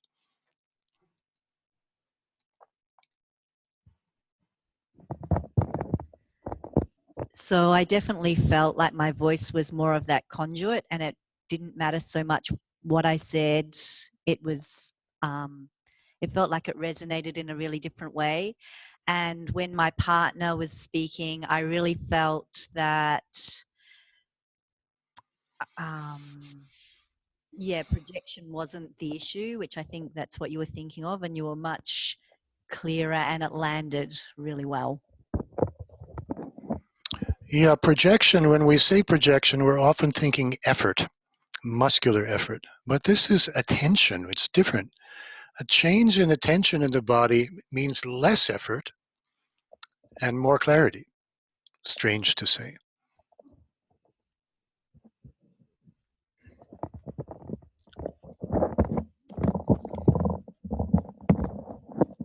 Hi, David. So I became more, bringing the focus or the attention into the vibration and the tone, the sound versus the words that were being spoken has me been more present, and my listening has just my ears or my body. I'm sensing the trains going past. We're close to a train, so I can feel the train. It's not only listening, but I can feel the train going past, and the urn. It's like that's been going since we've been here, and it's like I heard it for the first time today. So,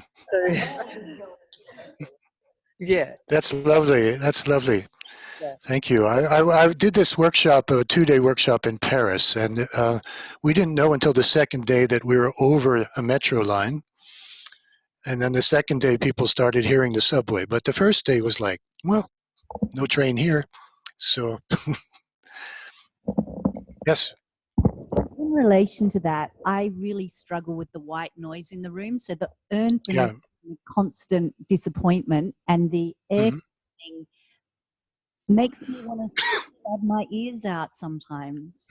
My whole body's feeling it, and I can't close that off. So that's something that I like. If you can add that in very late.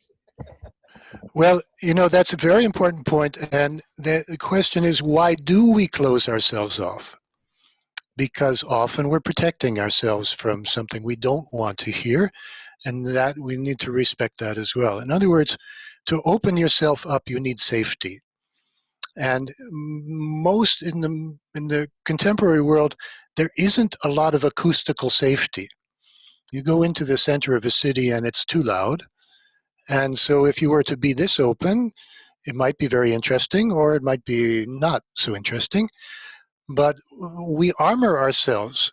We close ourselves from listening. So in teaching, you want to create the safest acoustical environment. Of course, you look after the lighting and the floor and everything else, but the ventilation is an issue.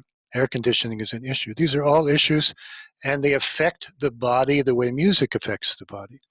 So if you are listening to, you know, it may be that people can tune out the ventilation, but that doesn't mean that it's not affecting their quality of their relaxation, of their opening. So it's to take the acoustical environment seriously. Somebody in the back there? Yes. Yes, I was pleased to be able to pay attention to how I was producing the sound and where it was coming from in my body, focusing on moving it around in my body, and to be able to also be making up the story as I go along of where I would wanted the person to move, what they wanted, I wanted to feel. So that was the expansion I was talking about. And I hope to be able to continue on in that to have more intention as to what quality I want to produce, giving the new skill to match what I'm trying to teach. Another step. Lovely. Let me ask you, are you guys okay staying for an extra 5 or 10 minutes here? Is that going to be okay? Yes. Of course, if somebody needs to run, that's all right, but we could go on for some time. We're not quite done yet, so thank you. Now, a musician, a jazz musician, is just playing and not thinking about what's coming next. And the same with what you just said about talking.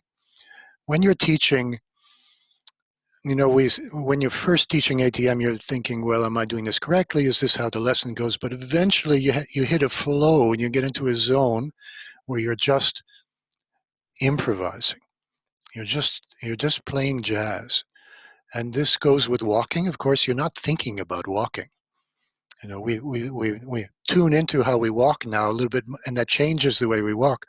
But if you had to think about every step, it's more feeling every step improves your walking and not thinking. So this business about paying attention to all these levels of sensation takes you out of thinking. This business of being in the vibration takes you out of thinking.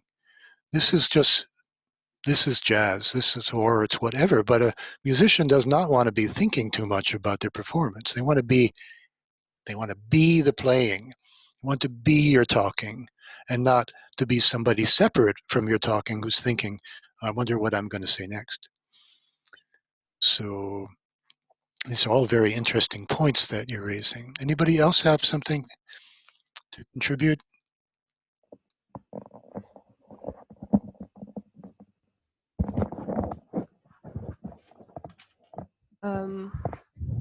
I just wanted to see how my voice sounds in the microphone. Magnificent. It's really the highlight, or not, like really enjoyed the ATM and the way it flowed. The beginning, when you mentioned about the part of the body, the blood, that's liquid, and the vibrations, and yeah, all that. Really enjoyed that awareness and that start of the ATM. Yeah. Thank you.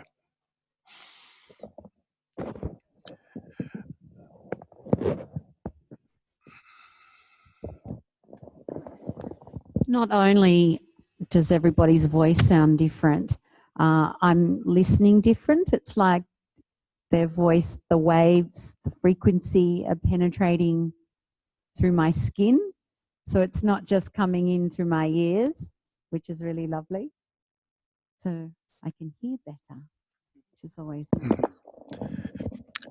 A practical application of this is in relationships, where the first complaint that a couples counselor hears is, he's not listening to me or she's not listening to me. And this happens in couples or business relationships or whatever, that people have a feeling of not being heard. But we think that that's about not being understood.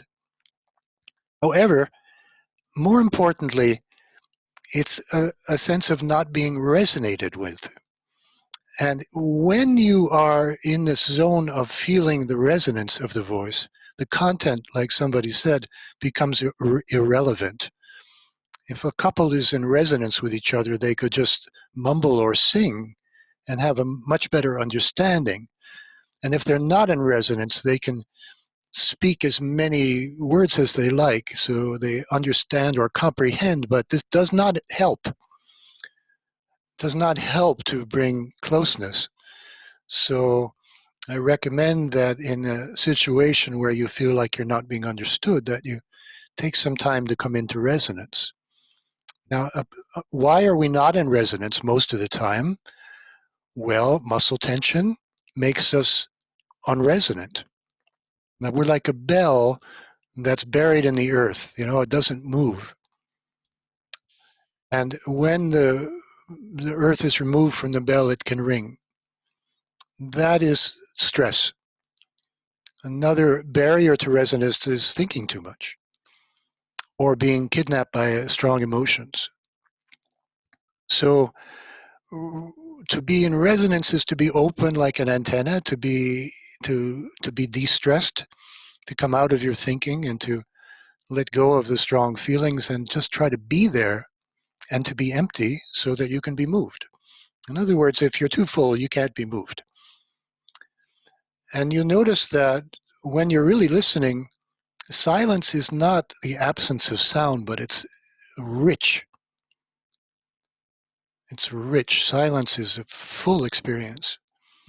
There's one kind of silence which means there's no external sound, but the more important silence is you're quiet inside. And then you can hear what's going on inside and outside better. There's so much that I would love to cover, but we're just, this is the introductory paragraph of, but we, maybe we'll meet again, but this is just to get you interested in the work and to see how it has application to your teaching. Jenny, the person in the very front here has something in the olive green shirt. Thank you.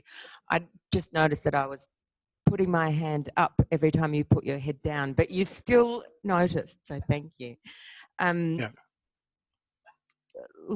Quite a few things that I could say, but I'll try and minimize it because sometimes I do tend to go on. But I have really struggled with my own midline this last week, and I felt like I was on a couple of false midlines and creating new midlines, and what I really experienced was coming back to that sense of an embryological midline, and that was wonderful. Then that came into the second listening of the cello, and for me, I'd already reached that fluid level, but on a sort of protoplasmic level. So that experience was more than three-dimensional, but within the three-dimensional plane, if that makes sense. It just sort of felt like I was just going everywhere, and within a really lovely order. And then with the choir, it was like my senses were just being invited out all over me, and it was I hadn't experienced that to that extent. So thank you. It was wonderful. Thank you.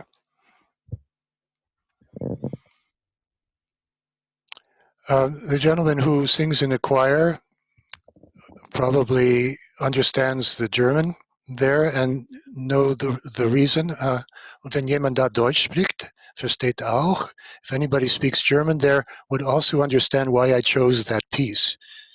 Because Bach says there, ein Auge hat je gespürt, kein Ohr hat je gehört. No eye has ever seen or felt, and no ear has ever heard such joy, which is why I've chosen that little piece. Yes, hello. Hello. Ich spreche Deutsch. Und ich found it really impressive. The now I have to switch to English again. Can you understand it? Yes, yes. I'll translate you into English. Der Unterschied zwischen dem ersten Stück und dann dem zweiten Stück, wo wir nach der ATM war immens, also unheimlich. So there's a huge difference between the first listening and the second listening. You mean of the choral piece, der Chorstück? Yeah. It was like I was in the choir and the sound was around me everywhere. It was unbelievable. Thank you. Thank you. Anything from our musicians? Would like to say anything that they found useful there? Sure, thank you. I guess one of the things I've been worried about is this idea of, like you can hear my voice is much more resonant now. And I love that after ATMs. And if I have to go and sing somewhere now, I'll often do a little ATM just to get me back in the body. So I'm really happy about that. I found it interesting because I have sung the cantata a number of times that chorale is used in. The first time I thought, oh yes, I know this and I love it.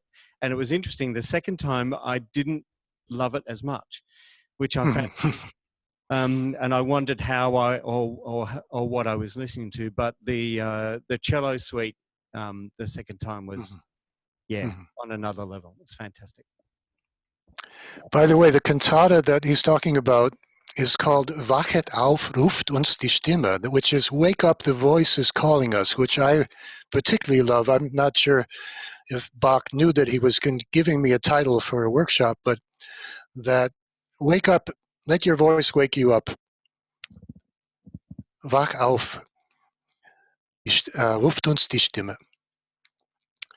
Yeah, that's an interesting experience when you like it less the second time, but it could be that the locus of your listening was not so much on the preferences, but on the simple vibrational quality of it. And there's less emotional resonance or maybe more physical or something, but you're coming out of the choosing of preferences and affection into a different zone. That's possible. Yes? I've always had auditory processing, and through your ATM, I realized that my auditory processing is really in the human range of I have been tested in my ears where I can pick up sounds. It's not within human range, but be it high or low, and be very sensitive to it. And so when I heard your Bach, Suite Number 1, I played the cello, and I've been playing that piece since I was a teenager. When I heard it for the first time, it's like, oh, I know this piece, and I wasn't to it. And when you played it second time, it resonated with me, and I bet I can play it better now than when I was a teenager. When you played the chorale piece, I'm afraid that it still didn't ring with me, whether it's the first time or the second time. Perhaps maybe with the first time, maybe it's, I've heard that piece before, but it didn't quite ring with me. But the second time, I can hear the four voices, but maybe I'm just being analytical. I'm not sure. Thank you. Thank you. So I'm going to recommend that if you're interested, there's a little practice you can do at home, which I call a home listening practice. This is in the back of the book. So if you know of my book, this is also explained in much greater length there. But if you were to listen to the same piece of music every day for 10 minutes, you would note that the music, it's the same recording. The music doesn't change, but the listening changes immensely from day to day and moment to moment. That's you. And after a while, it's like if you jog, you know, or you go running, every day is different. If you do yoga, every movement is different. If you listen to the same thing repeatedly, you'll notice that the listening evolves. So the study is not the study of the music, but the study of you, of your quality of listening. And then at the end of the week, you can try another piece. It's just it's a way of becoming aware.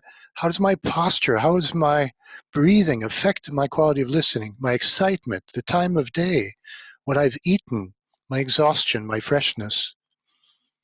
These are all qualities of listening. And so when you go to a hearing specialist and they give you a quantified, and they say you've lost some hearing, that's quantity, right? But you can modulate the quality of your hearing immensely. As you age, you can get better and better in the quality of your listening. You can grow your listening, you can grow your looking. So this nonsense about as we age we become less flexible, Feldenkrais obviously has cured us of this illusion that aging means stiffness, right? But there's also other illusions that aging means deafness and blindness. This is not true. That is, in order to grow in flexibility, you need to grow in awareness of how you're using yourself. In order to grow in vision, you need to become aware of what you're doing with your attention. The same with hearing. So we're faced with certain social conditioning which is inaccurate. And it's inaccurate because we're not paying attention to the how. And the how of moving, the how of listening, the how of looking. That's the homework. That's the homework. For those of you, for anybody who is interested in going further in this particular work, there are some ways to go. One is to read the book, obviously, but another one is that I work with groups online, a group consisting of 8 or so people, and this is in your home, and we do a sequence of lessons and studies that way. We could set up such groups in Australia if you're interested. My current groups extend from California to Croatia, so they all happen at the same time of different times of day, but at the same time for me. But in Australia, would probably want to have a group in Australia so that the timing works better. There are longer seminars in Canada and in Austria and in Germany and in France and in England and in Holland, and coming up in next year in Greece, a 5-day seminar on a Greek island. So if you're interested in any of these things, just contact me directly. I do have a website which is always out of date, but if you go to my website, you can at least find out what was supposed to be there 6 months ago.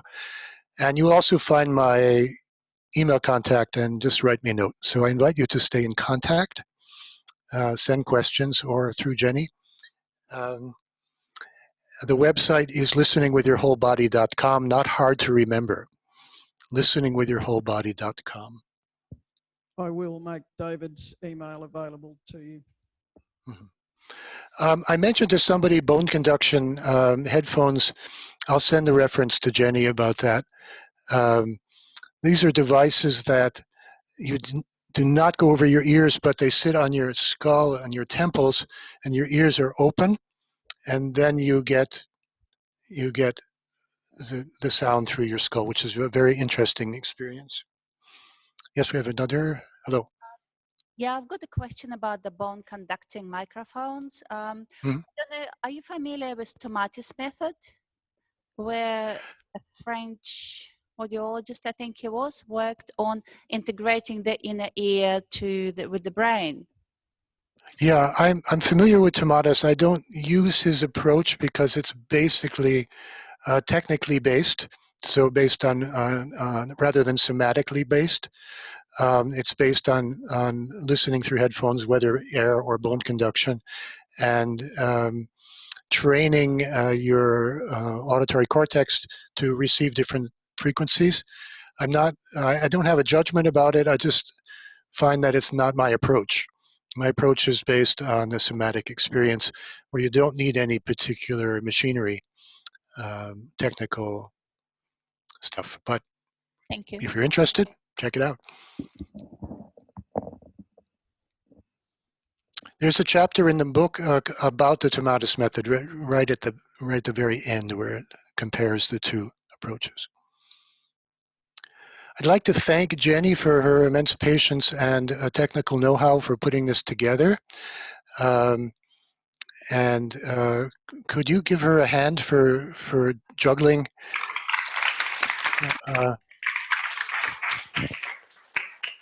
Juggling, watching, assisting, participating, and being the technical wizard at the same time.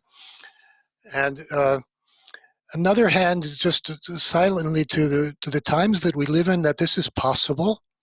This is possible now to do this. It's an incredible thing. Can barely grasp what a change that makes in our lives. But if anybody, for example, if anybody wanted to work with me personally on a particular issue, we can schedule appointments from British Columbia to Australia, which is an interesting fact. And if you have very nice sound in your house, we can do it with very high quality listening.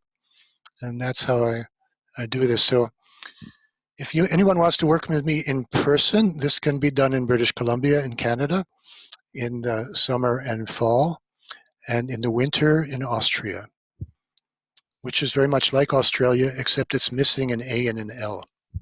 And it has no kangaroos. Well, that's what they say, but somebody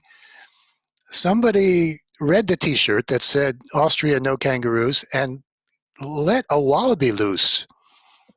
And a couple of years ago in Austria news, they were chasing this wallaby. I have no idea what happened to it, but there's at least one large jumping marsupial in Austria, Cool. and others in the zoo.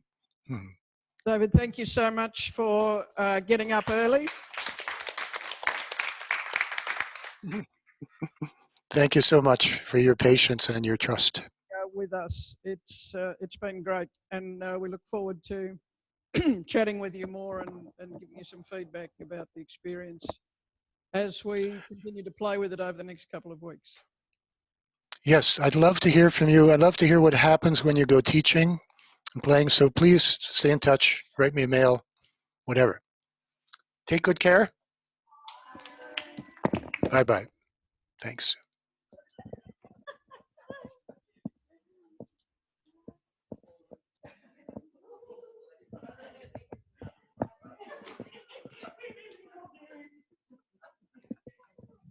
Okay, thanks guys. See you tomorrow.